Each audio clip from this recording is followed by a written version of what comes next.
I think there is a feeling, if you're really onto something with a viewfinder and a camera is running, that is close to being entranced by what you are doing, by what you are seeing, and that you are I had this feeling of being very lucky to have been shooting at that moment. Because if I had seen it and my camera hadn't been going, why, you know, you're out of luck.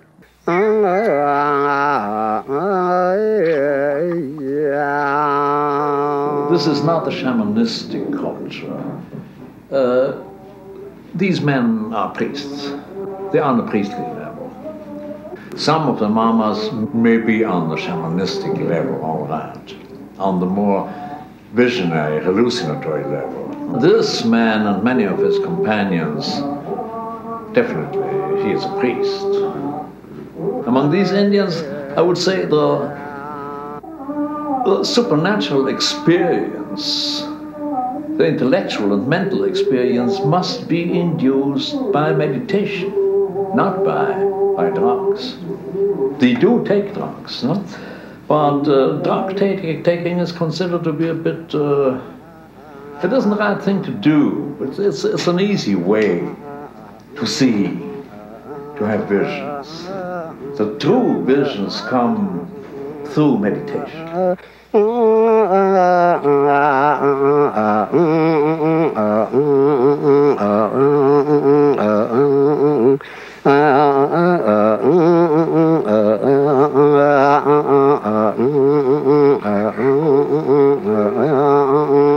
The connection between the image that you're making, you're finding in the finder, the viewfinder of the camera, and the actuality becomes more intense somehow. It's been so long since I shot anything, I forget, you know, how I turned on an eton. But I think I sort of would feel, well, I've got to almost break this switch. I've got to press it so hard to, you know, avail myself of what I see. It's that feeling, you know, that the thing has got to be made very, very emphatically. The connection has to be made emphatic in some fashion. For me these days, sort of a memory of times when I'm on and times when I'm not on with the camera in my hands. And it's very clear to me when I'm on.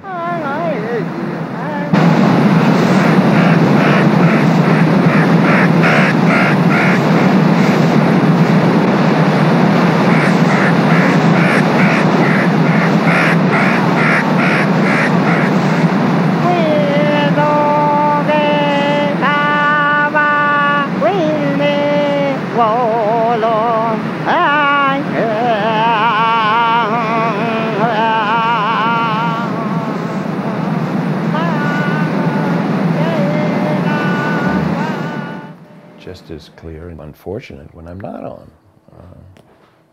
You wish you'd never started shooting. You wish you could rewind or something. I mean, that's the thing about film, of course. I think is so important. Among others, the use of film requires one to be on in ways that I think the use of tape doesn't require you to be on. I mean, using videotape to do things that I used to do is a little bit like using a vacuum cleaner, you know, to shoot film. You just sort of suck up everything that's out there, you know, you wave the thing around you, and you think that if you suck it all up, you're going to have something. Well, that's a big joke. Everybody should shoot film so that they're not using it like a vacuum cleaner.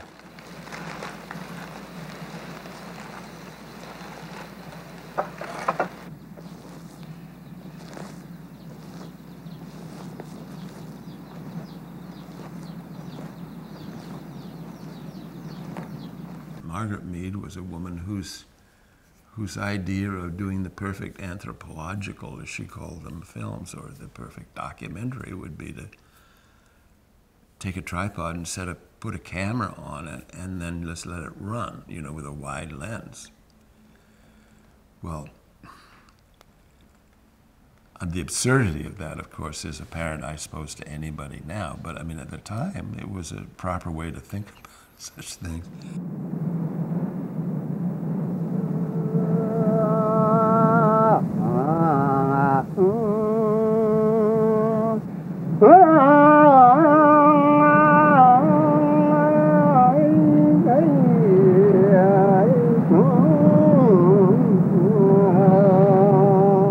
I was born with a greater respect for the word than I was for the image.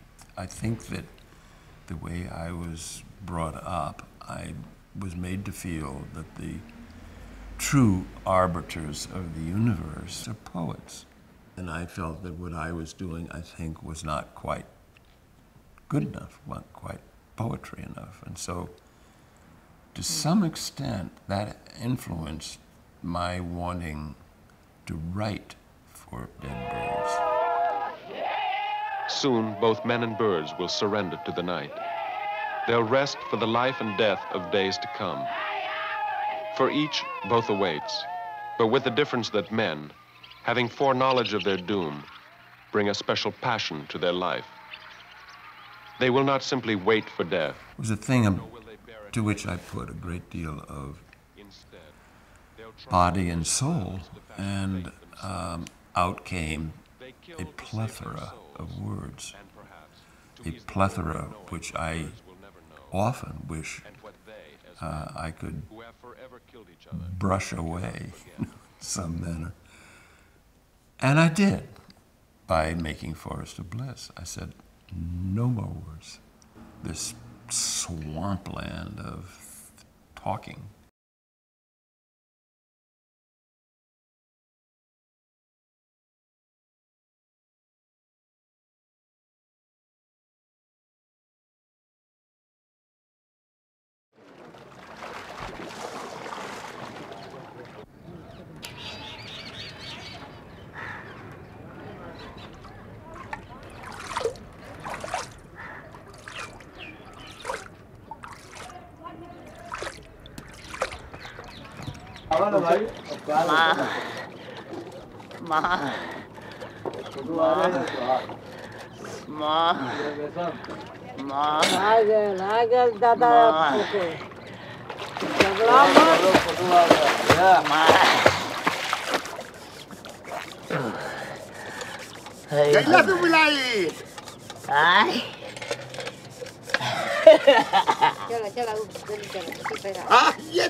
Benares is really the city of Shiva. In one of the Puranas, one of the sacred texts, Shiva says to Parvati, he is always happy to return to Benares because he said, my lingams sprout here like a veritable forest of bliss, Anandavan,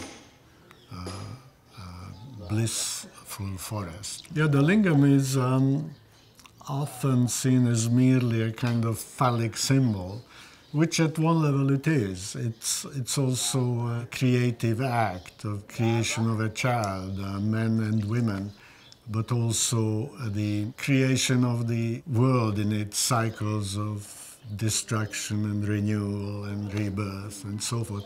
The lingam emerges out of that yoni, the circle of female and male symbols.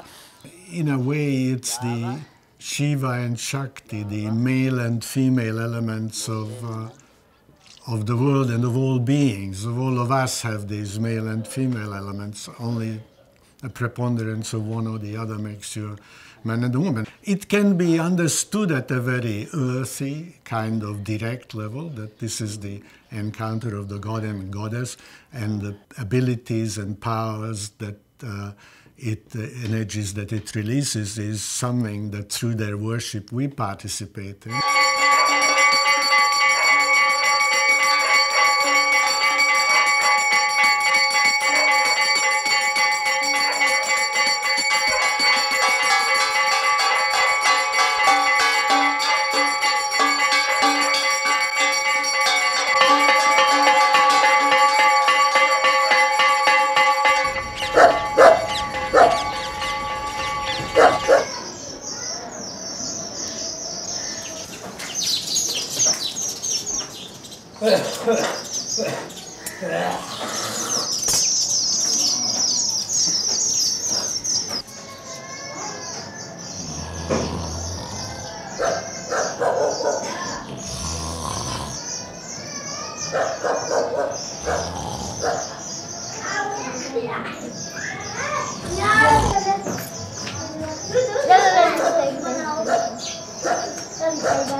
And the more intensely you do the worship, the more you derive from the goddess and the god. It's always in partnership. So you may be worshipping Kali, or the goddess, and you may be worshipping her in her benign, kind of motherly aspect, or her destructive, revengeful aspect, or her God knows 108 other aspects, which all have names and particular deeds and localities that attach to them. And we call him the healer as a kind of archetypical figure. He professes to derive his powers from the goddess. Kali, the goddess, different forms. In his altar, there are many forms of the goddess. And he basically makes available this energy or this power that he receives and then transmits to people. And he says all he does is pour ghee into the fire. So this is a sacrificial fire in which he sings these recitations and touches people. And people who come usually have various disturbances, more mental than physical.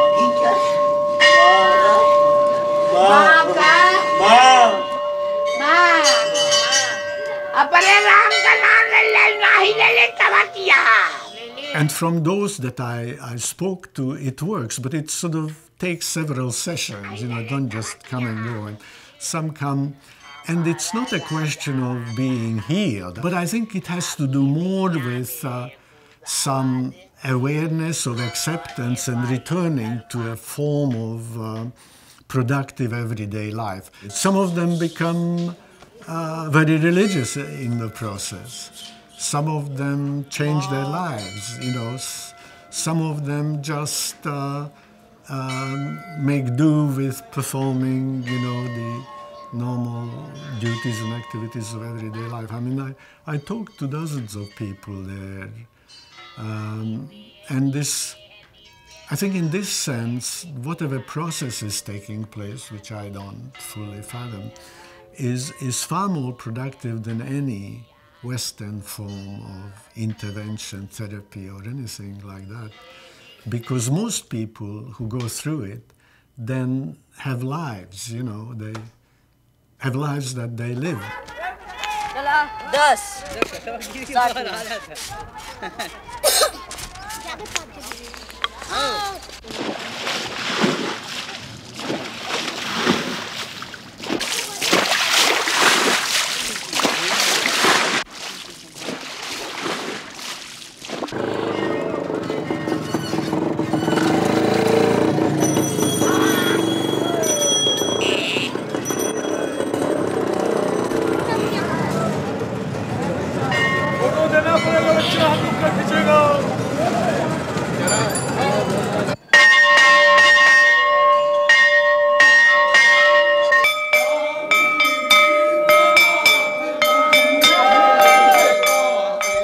Are you aware of this as a conscious process when we discuss the meaning of, let's say, a death ritual or the burning hut, and I come with the fieldwork report and Saraswati's interpretation that this is what's happening to the soul. And now taking that and making it into a film bearing metaphors, how does that come about? How do you convert this narrative text or whatever it is into something that is transformed and becomes different? I would only attempt to begin to even comprehend what you're talking about by saying that it is to a large extent, I think, intuitive.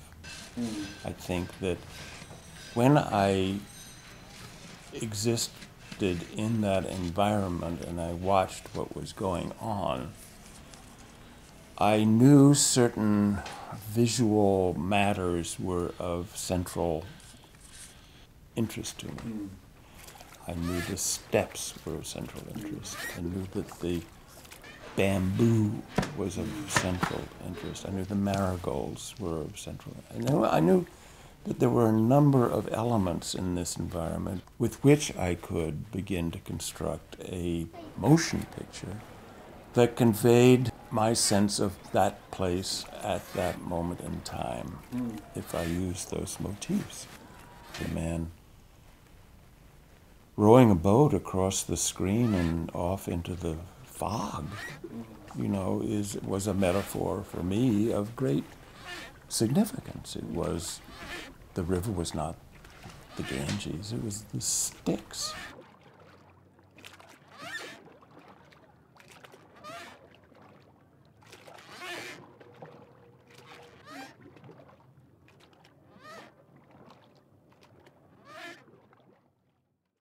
As you know, the steps had a significance because they were leading down to the Ganges with generations of pilgrims and people greeting the rising sun, and people come from all over the country and perform these ancestral remembrance. So it's somehow sanctified with something. It has a meaning, right?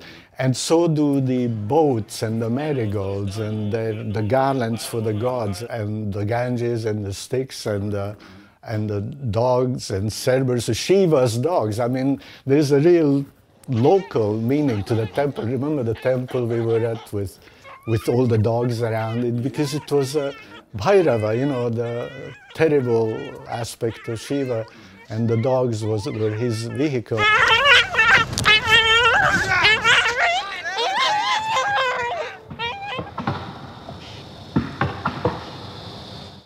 So these are, for want of a better term, loaded, and it is because of this specific and particular dimension that then allows you to construct that universal horizon to it. Most people get the idea that it is about life, death, regeneration, and that's universal.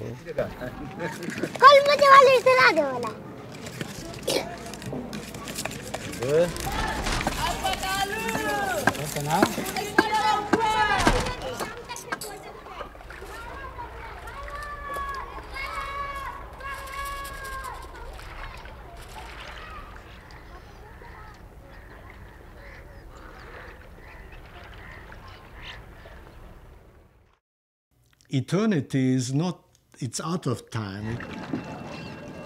It's not life everlasting, but it could be a single moment that cannot be measured in terms of time. Something that is not measurable and just is, you know.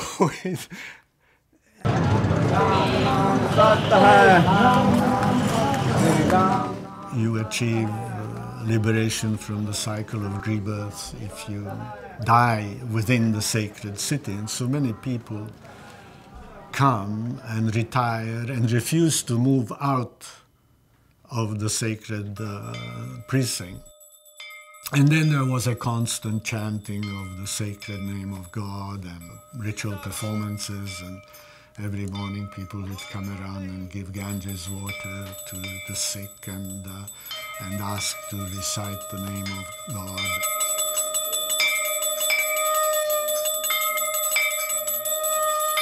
the experience of being there, and you got none of the sense of the dread of death. It was a curiously calm and calming place, just like the burning ground. Now, people would be mourning. You could hear people crying. It's one of those strange things that people have hard time dealing with. The death affects everyone, here as much as there. At the same time, if you know what you're facing, and if you are at peace with it, you're aware of it and you accept it, then much of the fear and the dread is removed. And that's what I could see among people there. Sometimes, especially old people, have this kind of counterintuitive, almost joy at seeing a good death and a good outcome and the assurance of a good life to come or of liberation, like that lady in the film who was utterly alone, but she died amidst the chanting of God's name, amidst the aura of divinity that she must have been seeking and at peace. Is it that easy to achieve liberation, mukti? It is a liberation from this situation of being condemned to return time and time again. And you don't return as you choose, you return as you deserve, as it were. So you can keep getting purer and purer till you're there and you become part of this Brahma, this formless kind of consciousness. It's hard to describe what a void of awareness, or people have different definitions of what comes after. Bliss is partly, I think, a state of awareness, of seeing reality, of knowing what is behind the veil of illusion, and practice gets you there. In this conception, any religious practice done with devotion and awareness will get you there. It might be an interesting thing to experience. It's like going through a black hole and wondering what's at the other side. From what I heard, it's a good place to be.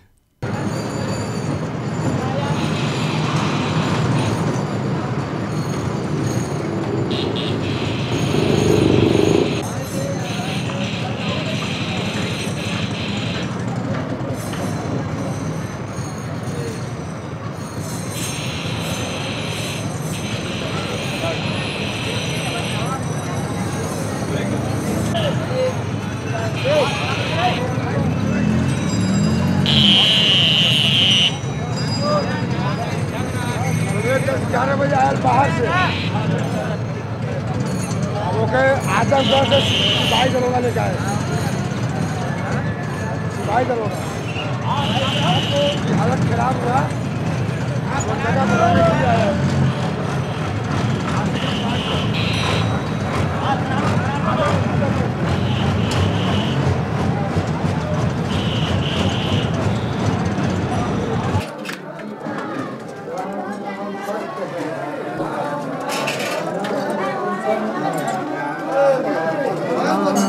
सत्य है नाम सत्य है राम नाम सत्य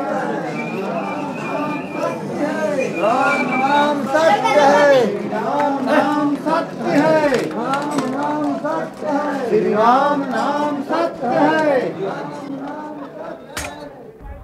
The final thing is when the chief mourner throws this pitcher backwards and then lights the fire from the sacred fire. So you have to take the fire, and the Dome Raja can charge for that, according to what people can afford. And rich people obviously come prepared with more than the poor. he is in charge of the cremations and keeping the sacred fire going, which ostensibly has been burning continuously for hundreds and thousands of years in that spot. Even though it's an impure burning ground, it's extremely sacred in terms of the caste ranking. The lowest is not necessarily the weakest, and the highest is not necessarily the strongest or most powerful. So he, as the Raja, is a kind of the king of the burning ground, and the people who attend to him may come from this low caste, but given where they are and who they are, they have a very different status. The fire consumes the body, and through the smoke, there is this dual kind of cycle. As the smoke rises, so the soul, the departing soul, reaches the ancestors, and everything is transformed. So in the verse, the fire transforms the body, that gets into smoke, that gets into the air, that gets to the ancestors, and then it comes and renews and starts the whole process as it comes back down again. And it doesn't explicitly refer to reincarnation, but it's this cycle that everything changes, everything returns, and there is nothing lost. It is just something that you're given for better or worse.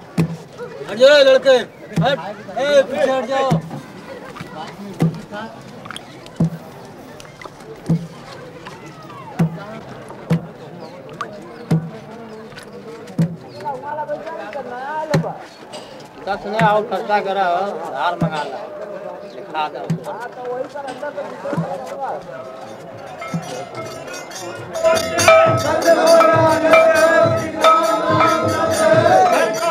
हर कहो श्री राम नाम सत्य है।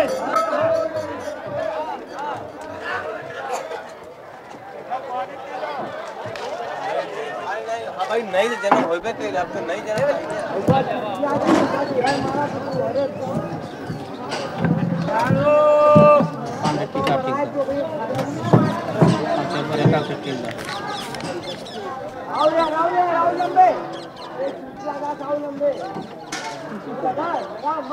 हराम लगा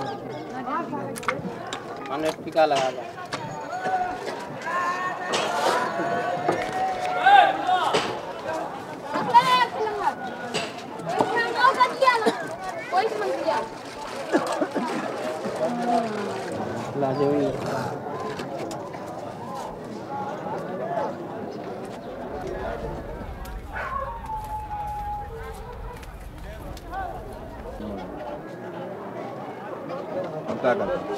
हाँ ये दोगल पर काम हाथ जोड़ा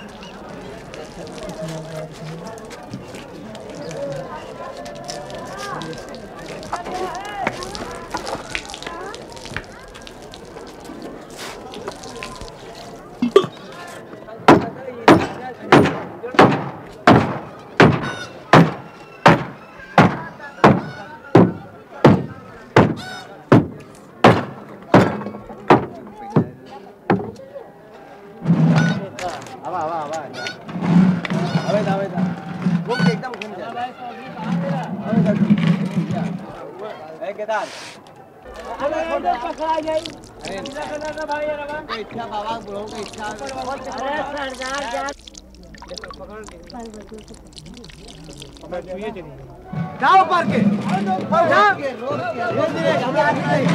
के